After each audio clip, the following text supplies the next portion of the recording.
Welcome back to another episode of the Easy Button Real Estate Podcast. Today, I have two guests with me that are partners, and we're back with another case study episode, a client case study show. Today, we have Maxim and David, who are up in the Seattle area doing deals. And the really cool part, you guys, is David is 19 and Maxim is 23. And we got on as we started the recording before we went live, Maxim was talking about how he was much older than David. And it's funny, I remember being 22, 23, and I felt like going from 18 to 23 was such a big leap. But now as I get closer to, turning 28 in May, getting closer to 30, they seem like the same age, 19 and 23 when I look back now.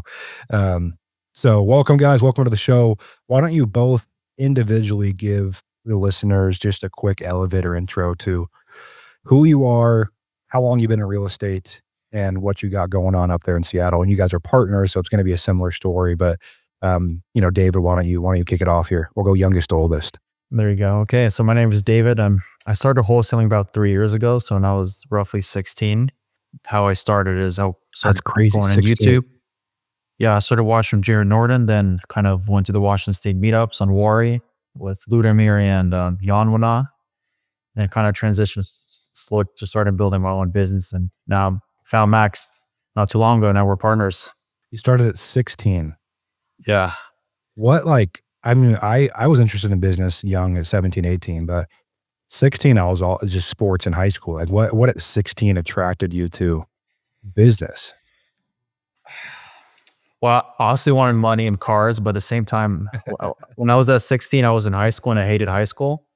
So I convinced my mom to put me on homeschool, and I didn't do homeschool and just went full on wholesaling real estate cold called. That's a super cool journey, man. I mean, just to get after it at 16, 17, and you would have had your parents sign a contract for you because you can't even sign a contract at 16, 17. But that's all. Did that happen? Did you have to have a parent sign a contract? So actually what I did is I JV'd with some other wholesalers and they kind of paid me on the side. Okay. Yeah. So that's what we did.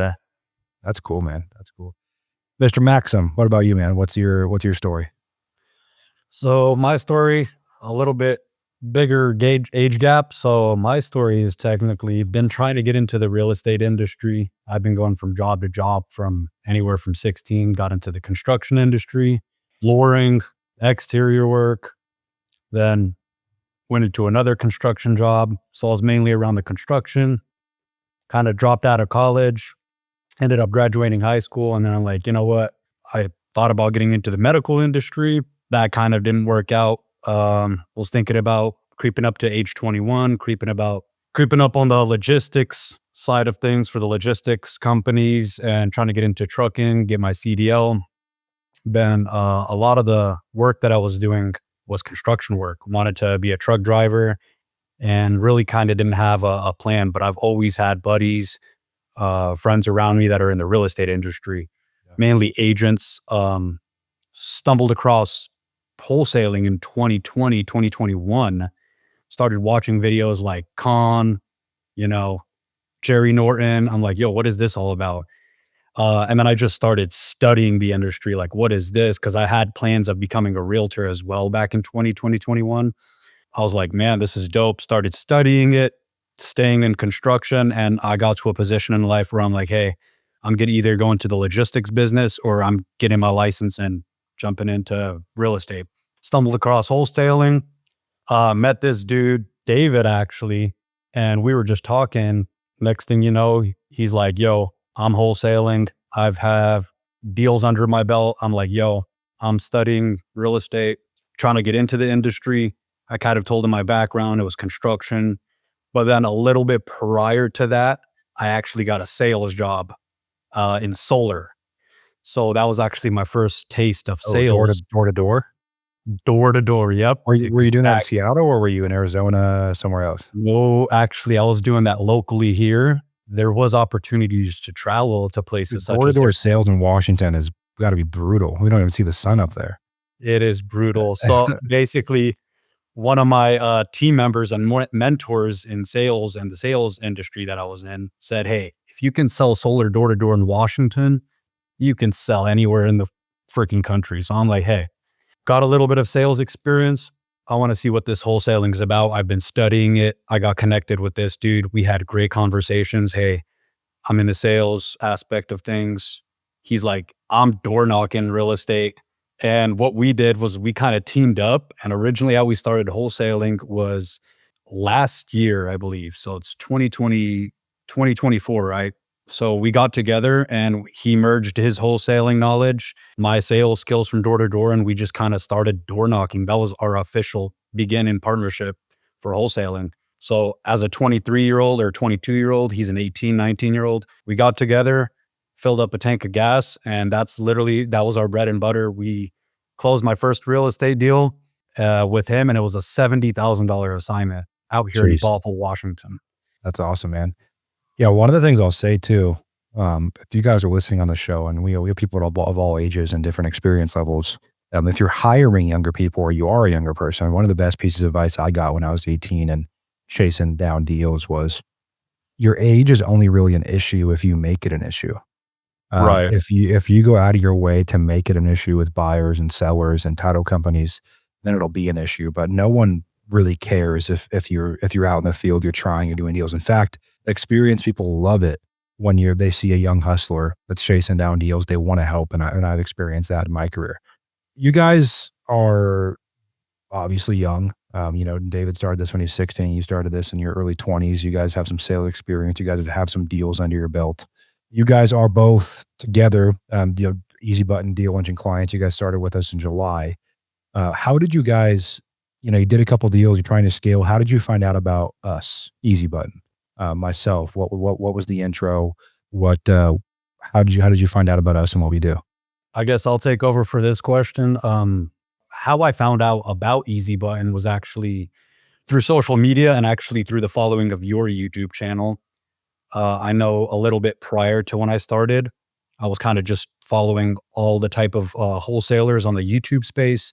What really kind of draw me towards you when I found out about you is, hey, you're local, you're from the Washington area. This is where I'm from. Yep. I'm like, yo, there's a wholesaler who is, man, he's pretty big. He's scaling. He's making a lot of the stuff I was watching was like, hey, I liked it. He's local. So this was actually in our journey of door knocking. While we were door knocking, we were actually constantly educating ourselves, found you on the YouTube, was watching a lot of your content, was watching a lot of the things that you were saying and implementing them. We realized, hey, how long are we going to be doing this door knocking? And we started expanding our marketing to cold calling. And then sooner or later, we switched up our business to a strict cold calling, different types of marketing, and a whole bunch of stuff like that. What really, how I found out about you guys was through your social media. I know you were doing an Easy Button. You were promoting that. And I was like, yo, these guys seem legit. These guys, a lot of the stuff what really separated you was you had raw content. Your content was so raw. It was stuff that you can apply. And I was like, hey, if I had to go with somebody, that's how we stumbled across Easy Button. Me and him had a topic where we were like, hey, I'm down to pay for a mentor, kind of like get out of this wholesaling door knocking game and transition to actually like, hey, how can we actually grow a business? Yeah. I've seen that you were talking about, hey, are you going to be a hustler? Yeah. Or are you actually going to get into the operator, Are you going to be having a role, basically a person who just closes deals or a person who can actually grow a business out of this? And that's what really sparked my attention. And that's how we came across Easy Button.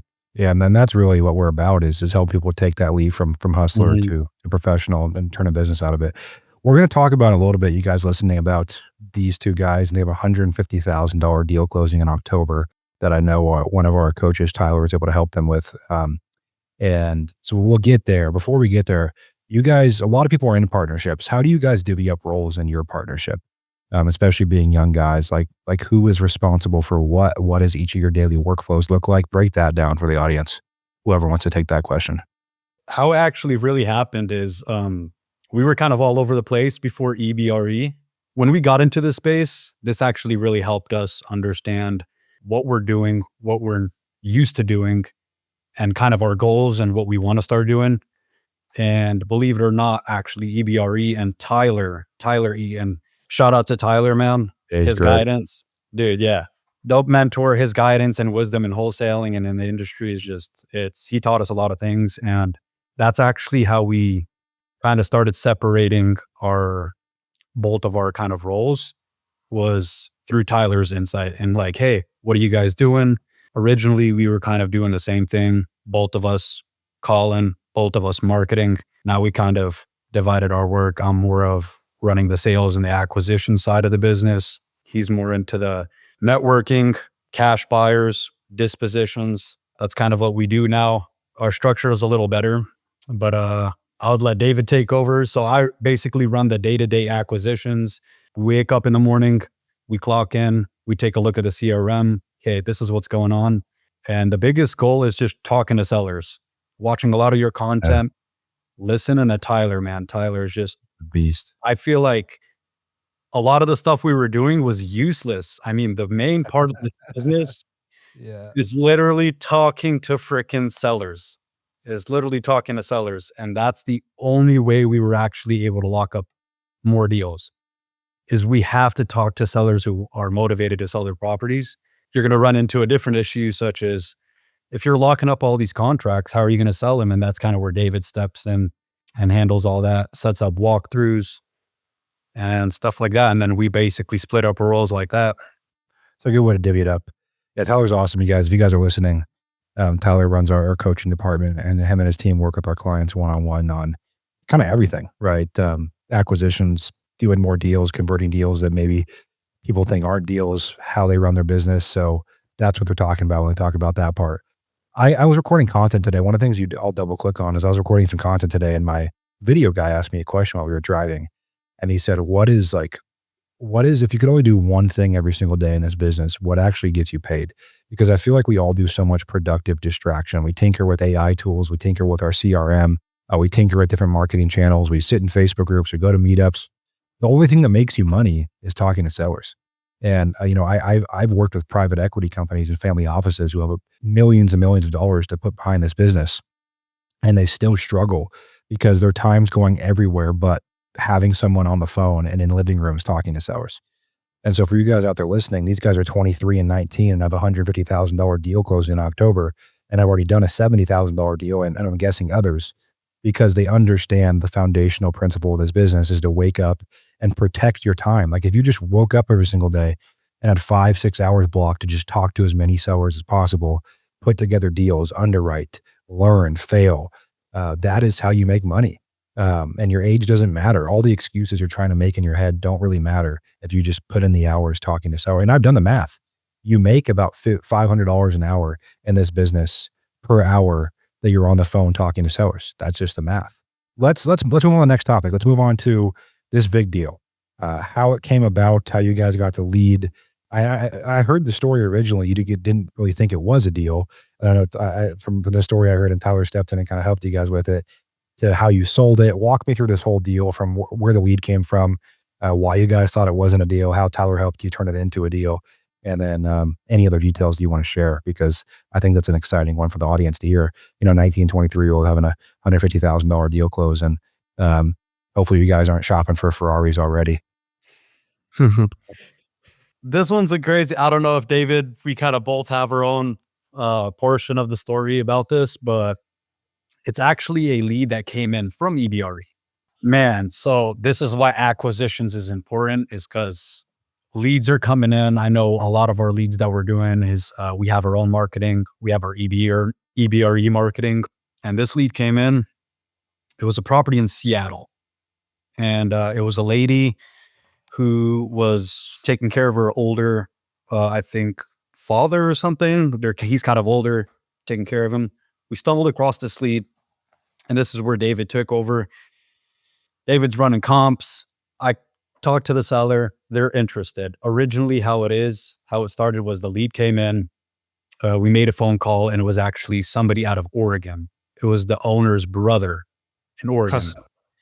Cousin. Yeah, cousin. So it was their brother, cousin. So cousin, we're talking with him. He's like, yeah, we're trying to sell. Just hop on the phone with him.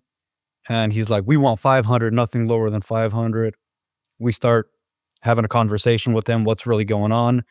We end up realizing while talking with him, he's not actually even the owner of the property. The owner of the property is actually his sister or cousin, and we got connected to them. I know David has a better understanding how we got connected with them. We got connected with them. They're like, hey, this is the situation. We're working with a realtor. We want to sell our property, and we know it's developable. You can develop this property. Now, this is a little bit out of the ordinary. We're more used to like single family distressed properties, homeowners who want to sell their properties that are like actual single family homes. We talked with the cousin, and she's like, yes, we actually want to sell. We're working with a realtor. Right away, we have David running comps. He's like, man, I don't even know if the numbers even make sense. 500 is too much. Even if we knock the price down lower, come in offering to buy cash as is, still wouldn't even make sense at a lower price. David brought this to Tyler, and we realized, hey, we're actually not even here for the house.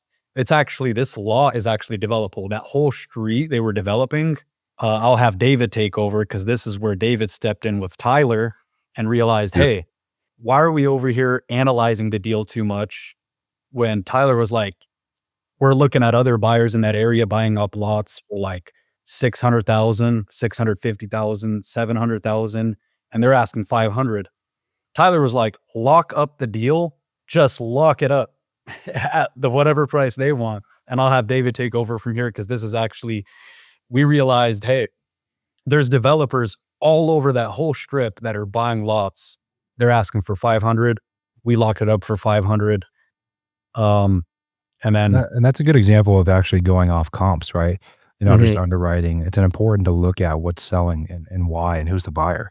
And I've had that happen before, where back in COVID, there was a couple out of town developers buying up a lot of property.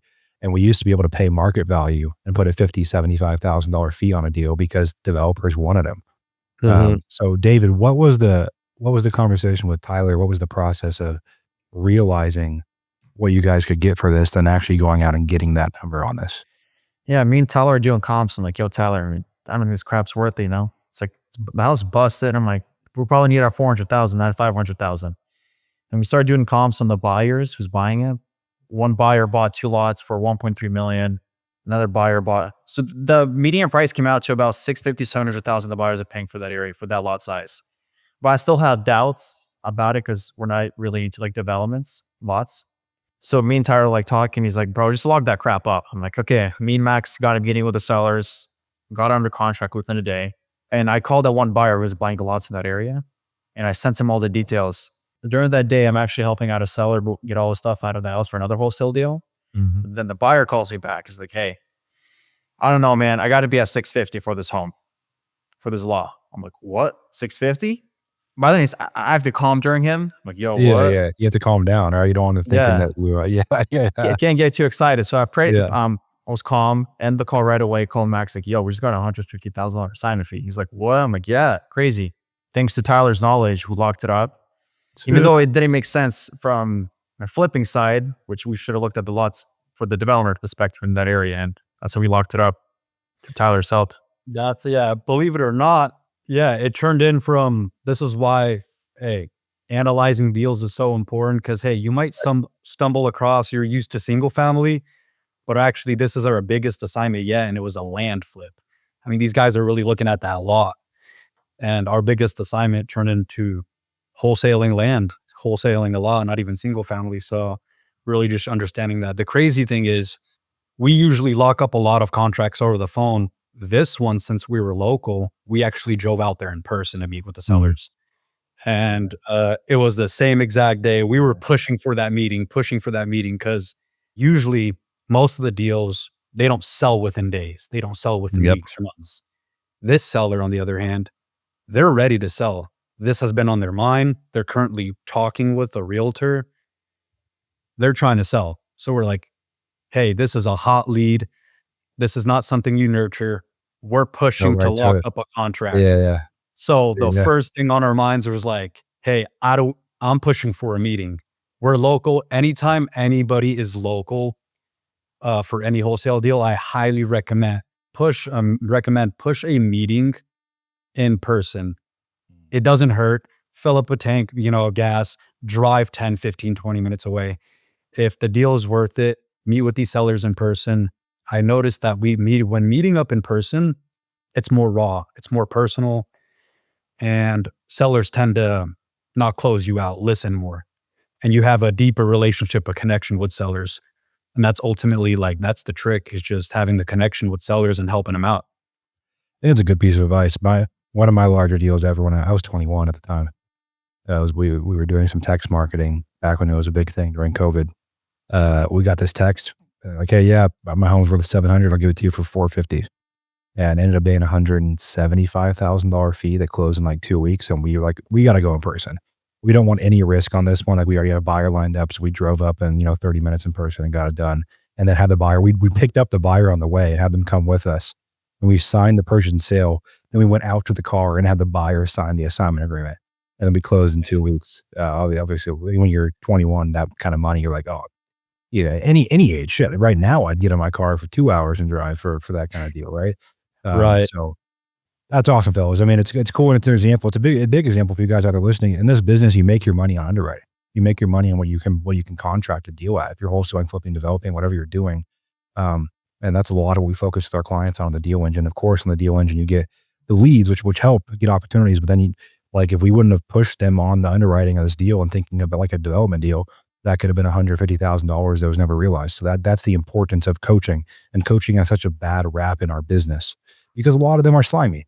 But coaching is really solving the constraints you have in your business, which so far they've talked about how we've helped them with operations and aligning in their roles, looking at deals different ways, and then of course leads and everything else. So as we head to the end of the show, you guys, the question I like to ask is, if someone's out there listening and they're on the edge about working with Easy Button on the deal engine, which involves Tyler and his team, which involves lead generation, what would be your advice to them to know if they are or are not the right kind of client to work with us on growing their real estate business? And I'll let you both answer that question in your own words. Yeah. I recommend it. Listen, paying for mentorship is something me and David talked about. We're like, look, you can sit here, learn things on your own. How efficient is that? Going out there is the best experience. But if you're a wholesaler who's, hey, you're actively making phone calls, you're actively educating yourself, you're actually trying to be in the industry, kind of how me and David are, we're closing deals, we're learning, but we were just kind of all over the place. We were kind of disorganized. Highly recommend, hey, if you want to really take it to the next level, I want to close deals consistently. Cole Ruud-Johnson, your content has helped a lot. Leaving out, just being purely blunt, leaving out all the fluff. Hey, what does this business really require? What is it about? And it's ultimately, hey, you're talking to sellers, you're helping out sellers, and you're locking up deals. A lot of this fancy schmancy stuff that you see other gurus talk about, it's really just that. So, I highly recommend it. There's a mentor, Tyler, who we're working with personally, Cole himself. EBRE is a great place to come here and just really kind of talk about your business and where you want to be at. Because ultimately what really matters is it's a marketing and sales industry, like you said, picking up the phone and talking to sellers. And that's really what helped us. Is me and David came in here kind of, hey, let's get rid of all the garbage. This is what we want to do. EBRE has actually helped us really take out everything that's unnecessarily and really focus on the things that matter in growing a wholesaling business. So highly recommend it to anybody. The mentors and community in EBRE are also helpful. And I've been in a few, don't want to call them out. I've been in a few, groups here and there. Everyone has, yeah. Not like the one here. The one here is actually, hey, you get value from EBRE, in my opinion. And I like it. Love it. David, what's your opinion? So your question was, if someone's in the edge, who's the right fit to work with us, for the people out there listening there to the show?